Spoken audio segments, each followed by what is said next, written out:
Welcome to the Bill Walton Show, featuring conversations with leaders, entrepreneurs, artists, and thinkers. Fresh perspectives on money, culture, politics, and human flourishing. Interesting people, interesting things. Welcome to the Bill Walton Show. I'm Bill Walton. As we've all heard, there are growing calls among our political elites in Washington that the United States to, quote, do something about preventing a Russian invasion of the Ukraine. But after Vietnam, Iraq, Afghanistan, haven't they learned anything about America's appetite to pursue foreign adventures thousands of miles from home? There's so many questions about this. One of them is, do we even have the military capabilities today? Does Ukraine matter? How do the Ukrainian people feel? Do they care? Are we pushing China and Russia to make common cause with each other? And what do we really know about their leaders? Who's Vladimir Putin? Who is Xi Jinping?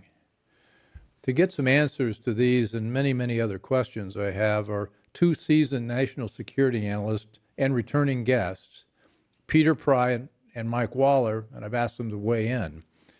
J. Michael Waller, PhD, is a senior analyst for strategy at the Center for Security Policy, and Dr. Peter Vincent Fry is the executive director of the EMP Task Force on National and Homeland Security.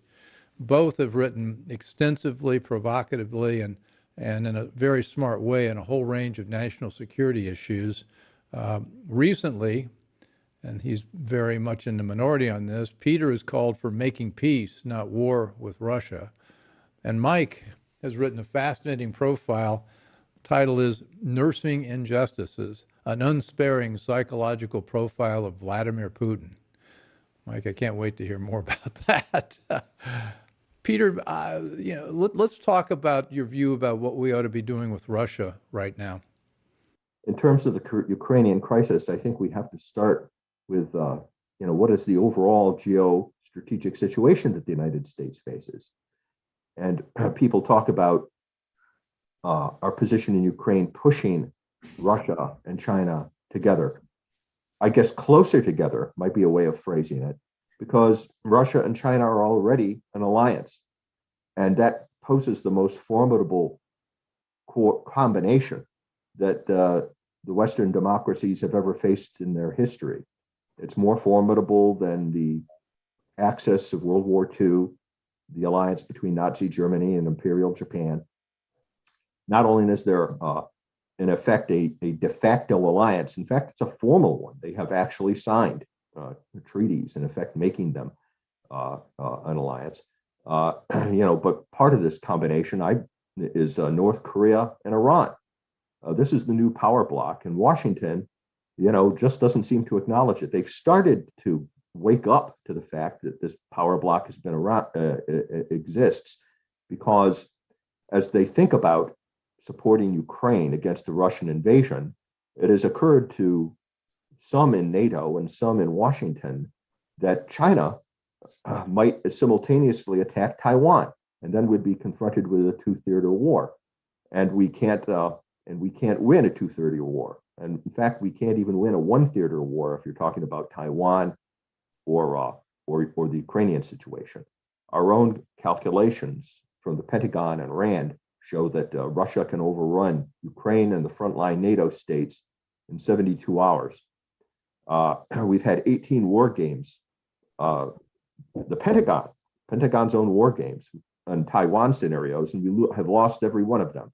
And this shouldn't be surprising, because Taiwan and Ukraine are in the backyards of Russia and China, and we would be having to project power over the Atlantic and Pacific Oceans into the main strength, into the very teeth. It would be like a charge of the light brigade, against these two superpowers who are allies. And it's been an alliance that's been around for more than a decade, really. China has become a military superpower because of Russia. Its conventional and increasingly effective nuclear forces are based on Russian technology. they have exercised together. Vostok 18 was probably the largest military exercise in history, 300,000 troops, 20,000 armored fighting vehicles, hundreds of aircraft, and China was a participant. And that's not the only one. More than a decade ago, Russia and China have conducted strategic nuclear forces operations together, including a scenario where they engaged in a joint nuclear war against the United States over Taiwan. So we have been slow to wake up to this and are still not completely aware of it. But the main focus of our defense and foreign policy should be this dangerous block, what I call the Sino-Russo axis, and that we face in the new Cold War. And the object of our policy should be to split this axis, to make peace with Russia, or at least try to turn them into a neutral, so that because together they have such a formidable military and economic combination that we're on the verge of aggression. We're on the verge of wars, both over Ukraine and Taiwan, because they know that we can't win against them. And while people say, well, these are totalitarian and authoritarian states, and, how can they be partners with us? Well, Winston Churchill was wise enough during World War II to make common cause with Stalin's Russia, in order to defeat the common enemy of Nazi Germany. Mike, Mike, I'm sorry, Pete, I didn't mean to interrupt you. I want to give Mike a chance to weigh in here. He founded NATO's Defense Strategic Communications Journal, and so you've got extensive knowledge about NATO. And I guess one of the trigger points for this is Ukraine's rather, desire to enter NATO as a member, which would be sort of like us having Mexico join some Russian alliance or something like that. I mean, what's your take on this? Well, Ukraine's had 30 years to get its act together as a country, and it's failed.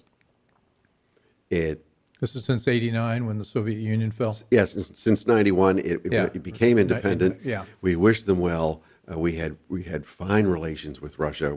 But both the Bush and the Clinton foreign policy establishment couldn't imagine a world without a Soviet Union.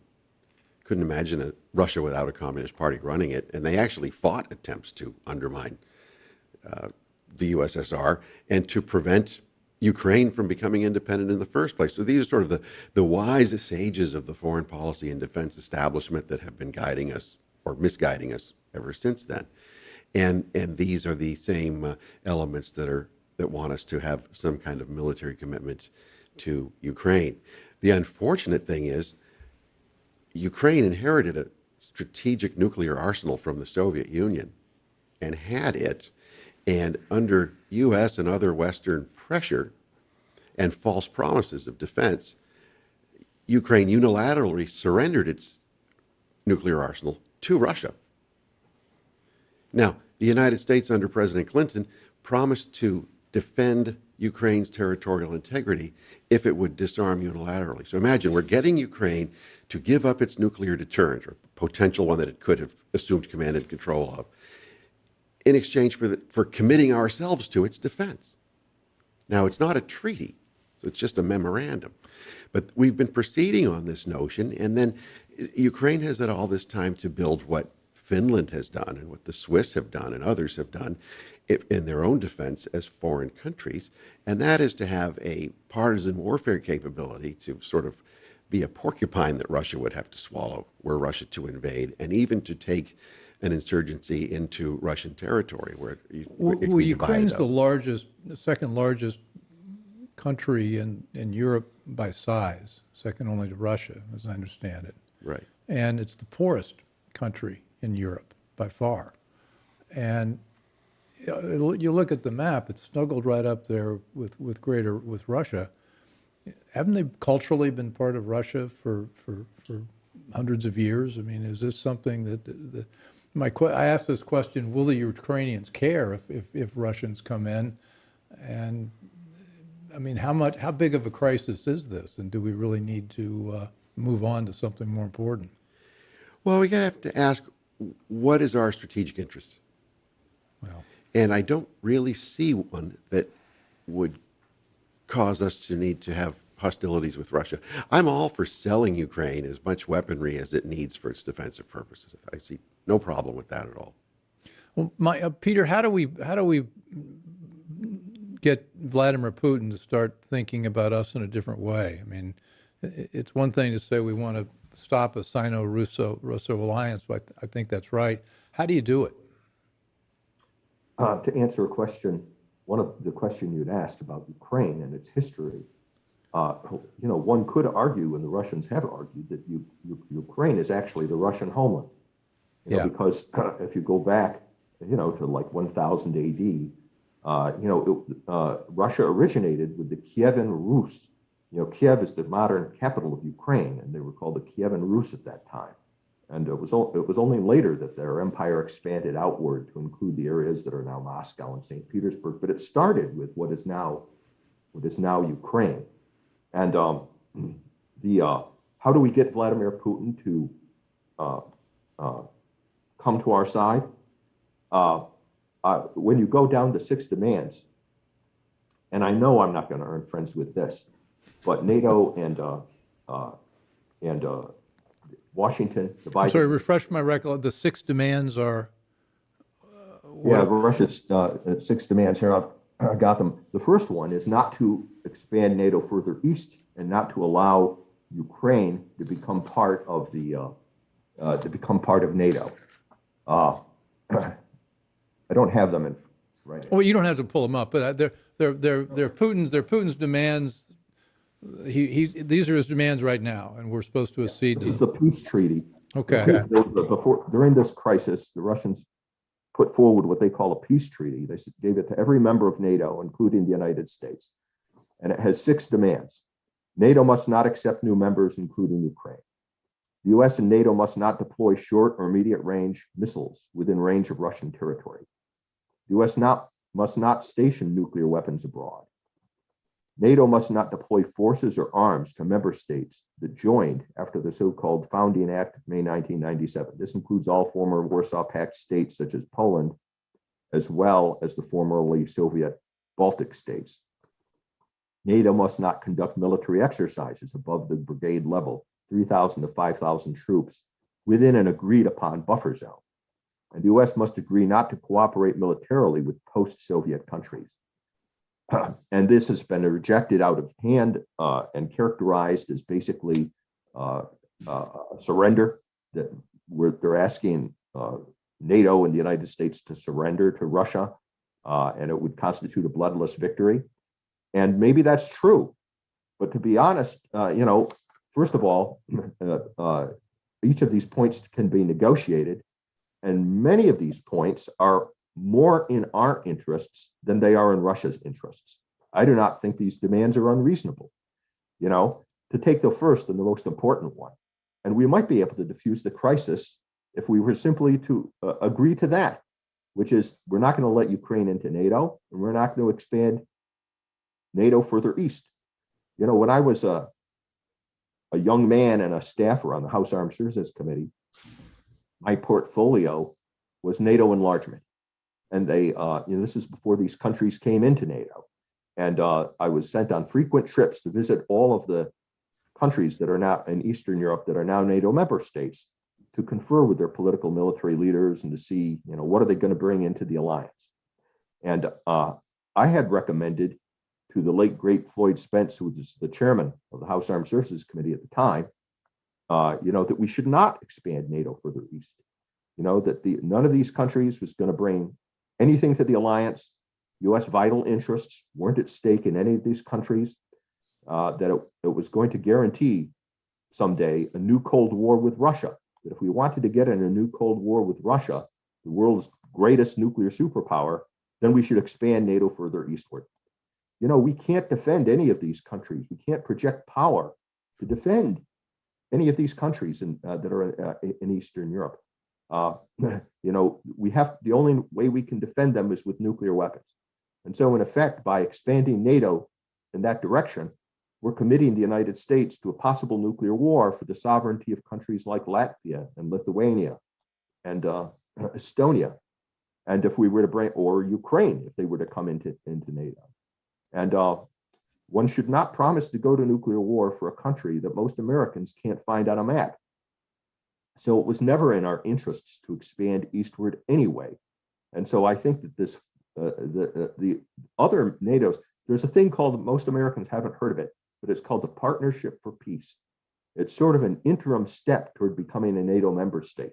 And if you look at who are the members of the Partnership for Peace, well, it includes Kazakhstan, Tajikistan, Uzbekistan, Kyrgyzstan, all these countries in Central Asia that'll go almost all the way to China.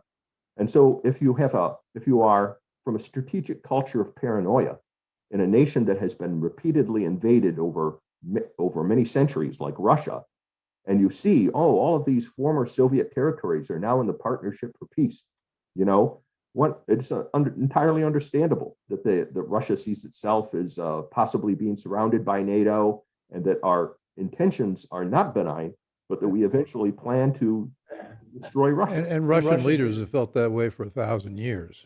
I mean, it operates on a vast plain which got no natural geographic protection.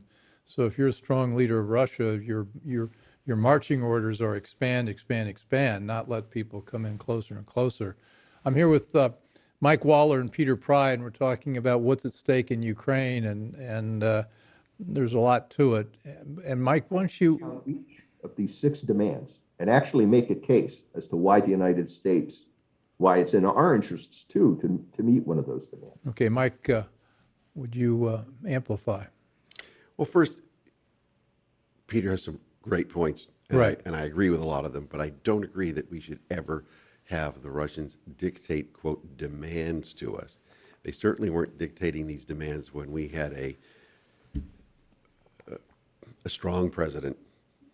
What one might say about his actual strategy is different, but when Trump was president, when you have a president with they such weren't doing cognitive, we have Biden in president, disability, and they're taking advantage of exactly this. The same I'll way say it if you Stalin can. did with FDR at Yalta. Yalta was suffering from dementia. He couldn't remember or understand the things that he was signing. He had himself surrounded with Soviet agents like Alger Hiss and Harry Dexter White and Harry Hopkins and others, who were designing the whole plan for what became the Cold War, to give Stalin what he wanted. Now you have, Putin's not a Stalin by any means, I'm not saying that, but Biden is an FDR in the sense that he has people with really sketchy connections surrounding him. I mean, Secretary of State whose stepfather who raised him was the general counsel to a KGB agent, Armand Hammer. CIA director who kept a portrait of Soviet spy Alger Hiss on his wall at the Carnegie Endowment. I mean, these are... That's our current CIA director. Yeah. What's his Burns. name? Okay. All right. Now, that's not to say he is one, but the fact that he was content to run an organization to keep a Soviet spy's portrait on the wall, that's a problem. So what signal does this send to somebody like Putin? That he can push us around. So we can't allow ourselves to be pushed around under this weak, compromised leadership. And then where you have a president whose own family has been corrupted by a Ukrainian company whose business model was buying gas from Russia. Well, sometimes I frame it as we're talking about the enemy without and the enemy within. And the enemy within are the kind of people you're talking about that are in most of the departments in government that don't much like this country. And so I'm sort of interested, Peter, your thoughts about this, because it's not exactly like people within the United States defense establishment are wholly aligned in terms of protecting freedom, a constitutional limited government in America. And in fact, they very often make common cause with the other side. And we're talking about Russia now, but if you look at what's happening with China and the love affair that most of our tech oligarchs have with President Xi and China, sometimes you wonder who in this country's on our side. So can you negotiate the kind of thing we're talking about when we got a very, very soft foreign policy, and in fact, government establishment in D.C.? Well, the Biden administration is weak, and I'm not sure that you can put iron in their spine. And I think that the Russians, if they follow the course that Washington, if the Biden administration follows the course that I'm recommending, I think we will get taken to the cleaners again.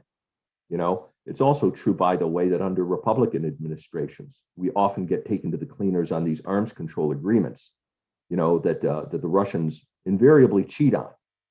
So the Republicans don't have a monopoly on strength and wisdom when it comes to dealing with Russia. I just take it as a given that the Biden administration is probably going to do a bad job and will get pushed around, especially because we've chosen to make Ukraine an issue where we cannot win. But I want to keep the conflict, between us, the tension between the United States and Russia at the level of diplomacy. I don't want to see this thing turning into a war that brings in the United States. It has potential to escalate into a nuclear war. Even General Flynn has written recently about how it could escalate into a nuclear war that could kill hundreds of millions of people. I don't agree that we should be sending arms to Ukraine, certainly not at this time. That sends exactly the wrong message to Russia and will heighten their suspicion that we do intend to bring Ukraine into NATO. Why are we making such a fuss over Ukrainian sovereignty and arming them to the teeth? If we don't intend to make them a NATO member state, that's how they're going to think about it. And what will happen if we arm the Ukrainians enough so that they do cost the Russians a lot of blood? In Russian military doctrine, they believe in early nuclear first use if they get in trouble with conventional forces. That could mean the use of tactical nuclear weapons against the Ukrainians. What if the Ukrainian army is strengthened enough so that the Russians can't achieve a quick victory, but the Ukrainians end up executing a fighting retreat into Romania or Poland or other neighboring NATO states? Where are the Ukrainians themselves in all this? I asked the question at the outset here. You point out it's really been part of Russia for 1,000 years, or certainly there's a close relationship. And I encourage everybody to actually look at a map to see what Ukraine looks like on the map, because it sits there right next to it, and Moscow's not very far away, 150 miles, 200 miles. If Ukraine joins NATO, Russia will have a NATO member state within 300 miles of Moscow. They spent 20 to 30 million lives during World War II to push the Nazis out of that area and out of these other areas that are called the Bloodlands in Eastern Europe. So just imagine from their perspective, this is within living memory of some Russians. And it's certainly taught at the General Staff Academy, the Operation Barbarossa, and how close the Soviet Union and Russia came to extinction because of the presence of adversary military forces. Yeah, Barbarossa was Hitler's thrust into Russia. Would they stop at just 20 miles short of the city line of Moscow? Right. The last step in Operation Barbarossa to launch pincers toward Moscow originated from that part of Ukraine. It puts them, from their point of view, that puts NATO, within easy distance for making surprise attack by missiles and aircraft and tank armies if that happens. Now, from our point of view, that's ridiculously paranoid. The NATO alliance doesn't even have the military wherewithal to launch an invasion of Russia, nor do we have such intentions.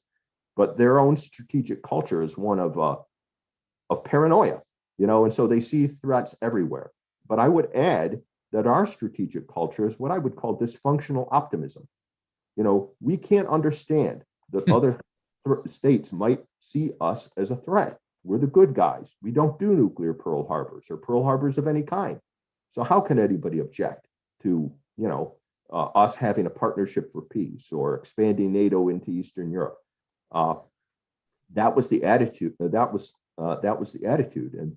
And this is a very dangerous combination, to have one civilization that is dysfunctionally optimistic and can't see how what they're doing could provoke a world war, up against another strategic culture which is deeply paranoid and sees threats everywhere. This is not a wise thing for us to be sending arms to Ukraine, when Russia is not only a nuclear superpower, but what I would also call a cyber warfare superpower. I've written articles also warning how, they could shut down our electric grid with cyber and EMP attacks, and probably will do so prior to not necessarily our grid, but if they think that this situation could expand to involve NATO and the United States in a war, they may well attempt to preempt us with that kind of an attack. This is the Bill Walton Show, and I'm talking with Peter Pry and Mike Waller about Ukraine and why on earth we would want to go in there and what might happen. And Peter's coined a term about our defense establishment characterized with what we call it dysfunctional optimism, and that we're the good guys, and why could anybody think we'd be the enemy? Mike, you're close to and we've also talked about the deeply paranoid culture in Russia. Is that the same under Putin? Is it made worse under Putin because of his personality, or is it just, you can hardly characterize the Stalin's Soviet Union as a happy place. What's changed in Russia? Is this an eternal thing we're going to have to deal with, or can we think about it some other way? Well, paranoia and insularity are part of the Russian national character and have always been, apart from when they were communists and they had an internationalist character to spread communism. In terms of their own affairs, they were always very insular. Putin undid the openness that Gorbachev had begun, and Boris Yeltsin, the Russian leader who seceded Russia from the USSR, continued. But Yeltsin didn't have a political party of his own. He didn't really know anything about how democratic governance worked, so he placed his whole presidency in the hands of the former KGB. And that's how Putin was brought in. Well, your doctoral dissertation predicted that the KGB would end up running Russia. Right. That was in the early 90s. Okay. Yeah. So I was over there at the time. I was in the Kremlin the day Russia seceded from the Soviet Union, so I got to watch the whole thing really close and up front. Yeah. And I interacted with a lot of people who were in the KGB or freshly out of the KGB or who had been victims of the KGB, and with Russian reformers who had wanted to do something about taking control of the KGB and pulling it out by the roots. That was never done. So every Russian leader has relied on the former KGB and continues to, as Putin personifies, because that's what they know for keeping control. So that it's a very centralized government that sucks all the wealth and innovation and everything else from all of the regions to keep the center in power. And that's Vladimir Putin, who is a creature of that organization, the KGB. He speaks with great affection for the old Chekisti, which was the Cheka, which was the Bolshevik secret police. So that was a communist secret police, but for Putin it was a Russian secret police, and he was still. Was that Beria? That was pre-Beria. Well, Beria had been he was alive then, but he wasn't in it. Beria came much later. Yeah. This was Felix Dzerzhinsky who founded it. Dzerzhinsky's birthday is on September 11th, so September 11th has a very different meaning to a guy like Putin than it does to us. He officially observes the birthday of the founder of the Bolshevik secret police. Every December 20th, he still celebrates as State Security Workers' Day, which was the anniversary of the founding of the Bolshevik Cheka. So this is part of Putin's personality and his whole professional being. You mentioned, Peter, that I don't think you've written extensively in cyber warfare and EMP and the various ways that a modern war would actually happen. And there's this naive notion that we could go to war someplace like Ukraine and there wouldn't be some countermeasure here in the United States in the form of cyber warfare of some type. That's not only a risk with Russia, but it's very much a risk with China, who has probably even greater capabilities to wage that kind of warfare. Do you want to amplify on that? Sure. In fact, I published a book last year called Blackout Warfare that talks about these. It's the first book published in the West that talks about how our adversaries, Russia, China, North Korea, Iran, think about and plan for cyber EMP warfare. I call it, they have many different names for it. cyber warfare, no contact warfare, electronic warfare, information warfare. It's all the same thing that involves a combination of what we consider cyber attacks, computer viruses, bugs, and logic bombs. When we think of cyber warfare, that's what we think it's limited to. But for all these other adversaries, they have a much more sophisticated approach, and it's a combined arms approach. So that to them, cyber warfare includes physical sabotage by small teams of specialized troops going in and shooting up extra high voltage transformers and control centers, non-nuclear EMP weapons, drones that carry non-nuclear EMP generators that can follow power lines and knock them out, including all the way up to nuclear EMP attack, which they do not consider crossing the nuclear threshold. And they're right if you really understand the physics, because the EMP attack basically just attacks electronics, and there is no radiation. And a nuclear EMP attack would be a high altitude nuclear blast that would knock out the electrical grid. Right, 300 kilometers high. If you're on the ground directly beneath the explosion, you wouldn't even hear it. There'd be an EMP at the speed of light that could cover all of North America and put at risk electronics and take out all the critical infrastructures, transportation, communications, everything at the speed of light. As a way of paralyzing us. Now, in the long run, an EMP attack, any one of these things could be used to take out the electric grid. You could do it with cyber alone, you could do it with physical sabotage alone, non-nuclear EMP alone, or nuclear EMP alone. But general staffs are conservative military planners, and so the combined effects of this make it irresistible. You want every advantage that you can get. They could phase it in and start with cyber and see if that works, and then quickly bring in the sabotage, then escalate to non-nuclear. All of this could be done in less than 24 hours to win a blackout war. And, what's an American president going to do when the lights go out all across the nation? And you can't project military power anymore because our military bases, they get 99% of their electricity from the civilian electric grid. Can't project military power. And at the same time, the water is shut off to people. The food will start spoiling. The clock starts ticking toward mass starvation as a consequence of the blackout. I think a president's highest priority and his constitutional priority should be to rescue the American people. And the bad guys know that. They would be counting on that as well to not only eliminate our ability to project power, but create a situation in our homeland where our interests would be to bring all of the surviving forces remaining to an American president to try to recover from what they've done. And it could escalate to that level. I certainly think if Russia invades Ukraine, it's going to be preceded by a cyber attack on the Ukrainian electric grid. They've practiced that every year, for the past 7 years or so, taking out the Ukrainian electric grid. So the idea of Russia lining up 100,000 troops and kind of marching down the highway into Ukraine is not the way this war would be fought. I think that's kind of people are acting like this is World War II, and you're saying this is not. This is World War III. Now, could we? Well, I think the tanks will go in, but they will go in. But after they've softened the target.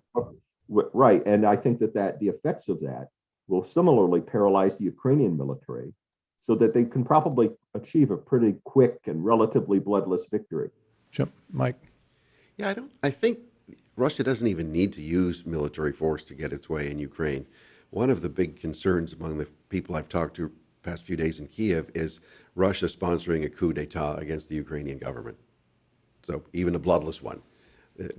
They get their way, they win without fighting, they've made their show of force, and then they can do what they want, and they can get a Ukrainian leadership that will just be much more malleable. And that's the more likely scenario. That's a scenario. That's okay. One of the things. Well, could we pivot a bit, because I want to get your view about the other strategic issue, Taiwan, and that to me it looms even larger, because I think we've established Ukraine doesn't really matter to the United States, but Taiwan does. I mean, Taiwan's got 90% of the high-level semiconductor manufacturing done by TSC, Taiwan Semiconductor, and a lot of other strategically important manufacturers and industries, and that is a very important country to the United States, it's also very important to China because China imports almost all of its semiconductors.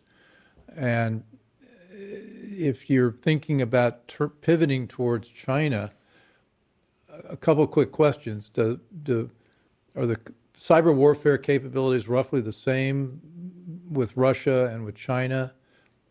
Less, more? And if we talked about Ukraine, if something happened in Taiwan, what's that scenario like? And I think I asked about 6 questions, and either one of you can jump in. But I'm very interested because this is I worry a great deal about Taiwan. People don't understand how important it is. If you think of cyber warfare as it's defined by the bad guys, by our adversaries, then it's not limited to viruses and logic bombs and things like that, but it's a combined arms operation. It includes nuclear all the way up to the nuclear level. Then Russia would be more capable than China in terms of cyber warfare, defined as they define it. Nonetheless, China, has a capability to knock out our electric grid, as well. The Russian capability is greater, but the Chinese can put us into a nationwide blackout too, by all of these means. We think they have all of these means, cyber capabilities, physical sabotage capabilities, all the way up to super EMP weapons. China has got those as well. Even North Korea, frankly, has probably got a super EMP weapon. We don't have a super EMP weapon in the U.S. nuclear deterrent.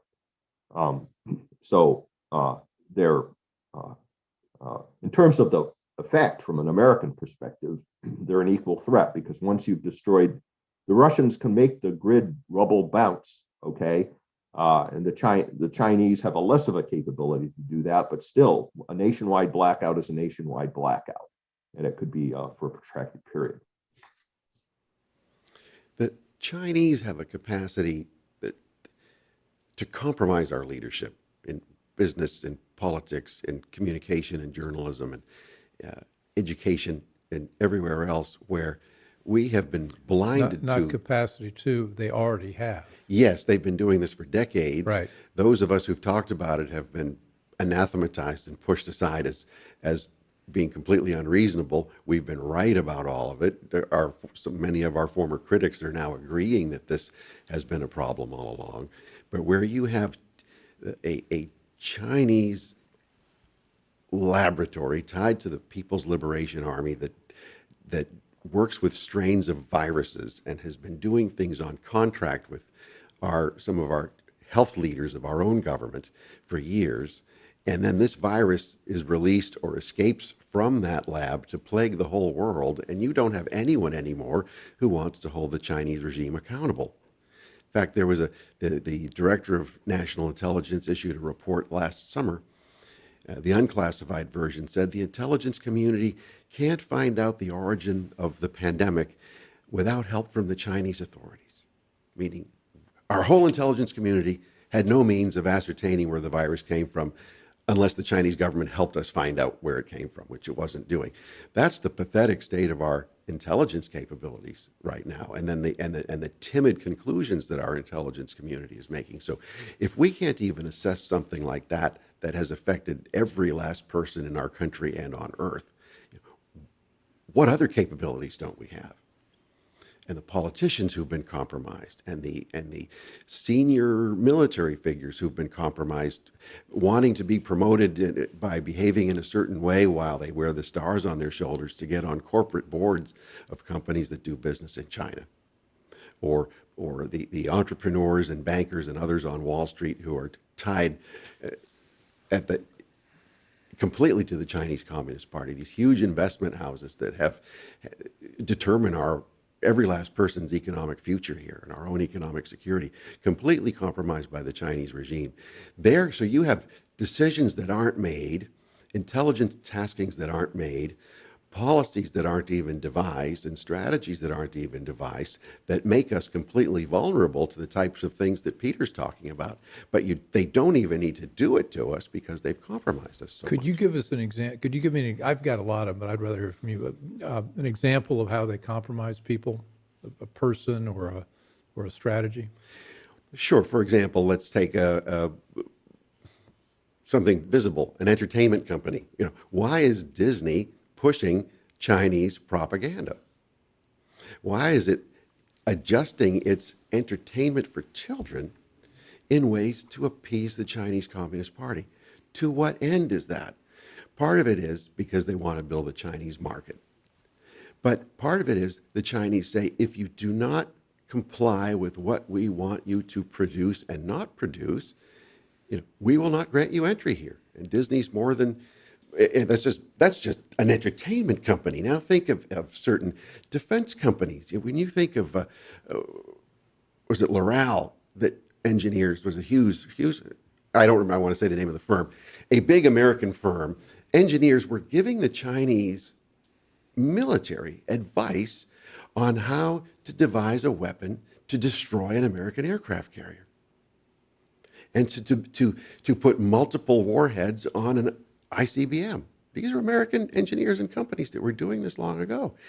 Bankers, think of Wall Street, think of places like BlackRock, think of some of the big investment houses in Wall Street that are so immersed and so intertwined with Chinese Communist Party businesses, with their phony bookkeeping and their opaqueness and their fake numbers, and they're putting our pensions and our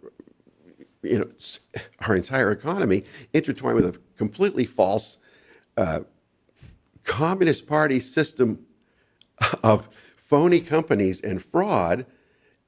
And then they give money to politicians and they tell them how to vote. And you look at the whole New York State delegation, practically, they're all on the banking and finance committees, then governing it. And they're governing our national policies that the Wall Street folks are funding. Well, the campaigns for. BlackRock, Larry Fink is still advising us all to put more of our portfolio in China. Yeah.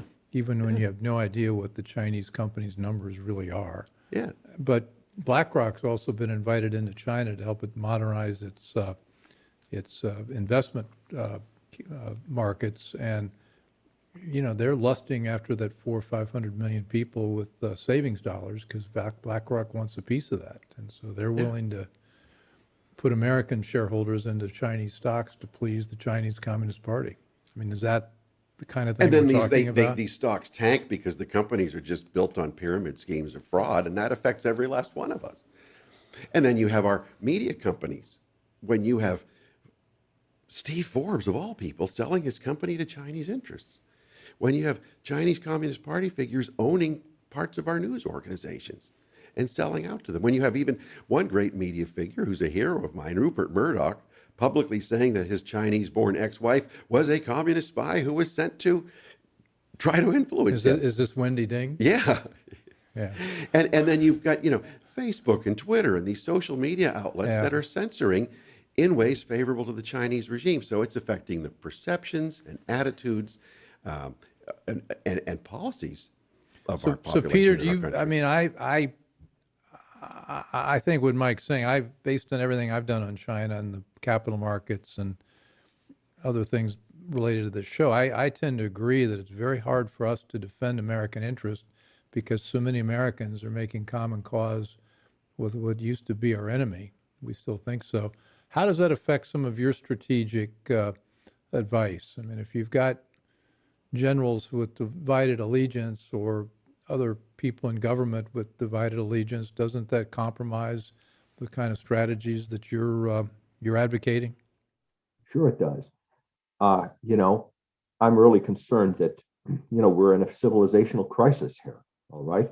And that Republicans and Democrats, the business as usual, may not be able to fix it. Free societies are not the norm in world history. Mankind usually lives under tyrannies precisely because systems like ours, free systems like this, are divided among themselves and they focus on their differences within, as we are deeply divided now, basically having a cold civil war at home. And I mean, whether you look at Athens or Rome or now us, we are our own worst enemy. So my strategy is a strategy of desperation. I'm not saying that making peace, not war with Russia, is done. The alternative to making peace with Russia, a humiliating peace with Russia, probably under this administration, is better than the alternative, which is possibly, as General Flynn warns, hundreds of millions of dead in a nuclear war, because we don't make peace with Russia, because we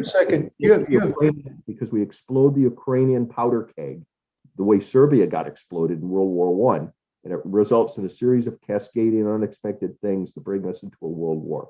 But let me say this quickly, to complete my thought on this. So I'm not hopeful about the Biden administration with all the corruption being able to achieve the objectives. I'm hoping that I'm hoping we can come out of the situation that we're in and get more competent political and military leadership in the future that can fix the problems that may be created by a negotiated peace with Russia, where they have taken us to the cleaners and we've made perhaps too many concessions. Diplomacy, you're still alive and you can fix the diplomatic faults later. But one of the biggest things we've got going for us in being able to achieve a peace with Russia, in being able to make them a strategic partner, so that we don't lose this war with China. And it's a war, whether it involves shooting or not. What we're describing as a form of war. Sun Tzu said the best victory in war is to achieve victory without a battle, to achieve the bloodless victory. But the thing we've got going for us most is that I think Putin is smart enough to understand that a strategic partnership with the West is more in his interest than being allied with China. Because China is a bigger threat in the long run to Russia than the United States. And so even though we're a bunch of fools right now, and that might even make us more attractive, that he can manipulate us and have his way with us right now, the strategic partnership between Russia and China has been, a lot of ways, I think, from Russia's point of view, a one-way street. I mean, Russian technology and scientific expertise has helped build China into the superpower that it is today. They really haven't gotten much help from the economic giant that China is, in exchange for that. They also know that, China hungrily eyes Siberia and has, probably has territorial aspirations. Russia's population is going down. China is a huge, dangerous neighbor with billions of people in it. If Russia and China, if the new Sino-Russo axis prevails and we have a new world order run by them, I think Putin and Russia understands they're going to be the junior partner. And they also probably understand that the way of totalitarian states, the reason they're totalitarian states is they want total control. And the next guy on the hit list after the United States is going to be Russia. Our principles of coexistence and respecting sovereignty, if you look at a long run, probably look pretty attractive to Putin, despite the fact that we have a very foolish administration, a very weak administration right now. So Russia's own self-interest is probably the best thing we've got going for us. And I think we might be surprised at how easy it would be to establish a strategic partnership with Russia if we were willing to be reasonable on some of these points and do things like lift the economic sanctions and try to reestablish a strategic partnership with Russia. Hit the reset button again. Mike? Well, only a madman would have policies to drive Russia and China closer together. That's just insanity for any Western leader, especially for the United States, ever to do. So it's in our strategic interest to separate Russia as much as possible from China. Russia's long-term future is pretty bleak in terms of, we just talked about the demographics of the situation, but China is expanding. It needs more space, or perceives that it needs more space for its population. And it's Chinese merchants who are the real business backbone of much of the Russian Far East already, going back and forth, running the stores and the shops and providing a lot of the work that the Russians can't or won't do, or there are no Russians there to do it. It's only a matter of time before Chinese population migrates to other areas on land, and Russia's the easiest place. And for them to Siberia go to. is on the main path. Right. Yeah, it's right there. It's just north of China. Yeah. And it has infrastructure, and it has a declining population. So it's a pretty attractive population target for just Chinese to go to migrate on their own, let alone if you had a Chinese Communist Party orchestrated migration to there and to places in the Russian interest like Kazakhstan and elsewhere. So it's really to Russia's benefit to get rid of some of its paranoia toward us. And this is one of the things that causes me to wonder, why are these American politicians who were so soft toward Moscow for their entire political careers, giving the Kremlin its way on arms control, making sure the United States never had a national missile defense, making sure we never had adequate counterintelligence, and all of a sudden they're uber hawks against Vladimir Putin? Why? You have to wonder why. Well, no, but how about an answer? I wonder why. I mean, you've got these guys. It's sort of like Elmer Fudd. I mean, they've determined to be tough guys after all these years, and they're these little men or little people who are acting like they got to be tough now, and it's crazy. It's completely out of character for all of them. And then anybody who is advocating a third way, separate Putin from China, you're being accused of being a Russian agent. See, it's proof that you're a Trumpy and Trump was working for the Kremlin, and therefore you're compromised also. Yeah, but Trump was tough on Putin.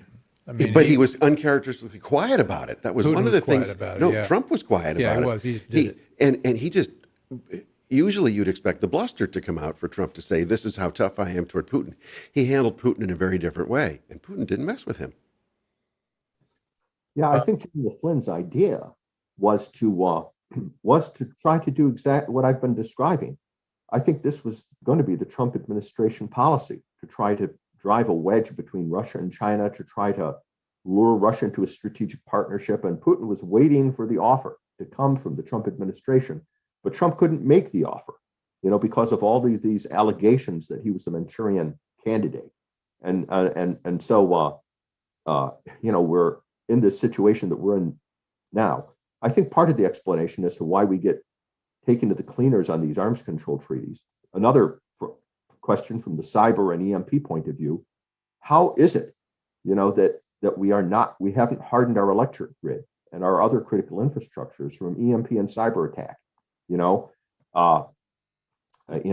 Even though there's an executive order to do it, bills get passed by Congress. There isn't an easy answer to that. I personally believe that, I think we can't understate the possibility that we've been deeply penetrated in our, by the other side, by Russian agents, by Chinese agents, by people who have divided loyalties. I'm thinking of Klaus Fuchs, who was a Soviet spy that penetrated the Manhattan Project. It was supposed to be the most secure project that we had, but it penetrated it, and many Soviet agents had. And then he proceeded to misinform us, not just send secrets back to the Soviet Union, but to misinform us about on certain nuclear matters while he was there. I think about how much easier it is to penetrate institutions like the U.S. Federal Energy Regulatory Commission, the North American Electric Reliability Corporation, the utilities. They don't do polygraphs and background checks on anybody coming into these organizations, that are really vital to our national security because they manage our electric grid. But then on the other hand, I remember that Dr. Graham, who was the chairman of the EMP Commission, he was President Reagan's White House science advisor, would always caution me, Peter, never attribute to a conspiracy in Washington that which can be explained by stupidity. The fact of the matter is we have a lot of Dr. Fauci's working for us in all the fields, whether it's in the State Department, the Defense Department, the Department of Homeland Security. There's a lot of incompetence there. On our side, you can't fire these people. They're not deep thinkers. At the top, we change people, with every administration. And the kind of people that are brought in to do these things are not very impressive people. Right now, for example, Wendy Sherman, who is our Deputy Secretary of State, is over there trying to negotiate with Russia, trying to avert this crisis. And who is Wendy Sherman? It's just one example. Well, she was never trained as a strategist or foreign policy analyst. Her background is as a social worker. She used to run the Department of Child Services for the state of Maryland, and then was the director of Emily's List, which was designed to get women elected who supported abortion to political roles. She became a friend of Bill and Hillary. They put her into a high position in the State Department. And from there, she proceeded to give us the agreed framework with North Korea, which actually helped North Korea become a nuclear weapons state, the Iran nuclear deal. And now we're hoping Wendy Sherman will win World War III or be peace on our time. Okay. So I expect us to get taken to the cleaners by negotiating with Russia. It's just inevitable with this crowd. But it's better than losing World War III because of Wendy Sherman. A bad deal is better than a war we can't win. So it sounds like the strategy is to just try to avoid catastrophe for the next 3 years until we can get a new new team in place, and hope that that's the right team. Yeah, we need time to rebuild our military power, to rebuild our political military leadership, to defend ourselves. We need time to do that. That's the only way I can see to buy time. Yeah, it's not a question. Speaking of buying time, we're out of time, but I want to continue. Mike, you give us a point of view. Well, we're not at a point now where we can look for the best policy. It's just look for the least damaging policy. Right. Yeah. Well, this has been a very sobering Bill Walton show. I'd like to thank Mike Waller and Peter Pry for joining and giving us a very, I think, clear-eyed view of our foreign policy and the defense establishment, and also our prospects in dealing with Ukraine and with Taiwan, China, Russia. We've got a lot more to cover here, and I hope I can get you. You guys are already returning guests, so we're going to get you returning again. And next time, Peter, we're going to have you in studio so we can have it even more. We miss you. We like to have you here. So Peter Pry, Mike Waller, thank you, and thanks for joining the Bill Walton Show, and we'll be back with more on this topic in the not-too-distant future. You can find our show on thebillwaltonshow.com, on YouTube, on Rumble. We're on Monday nights on CPAC Now at 7 o'clock streaming.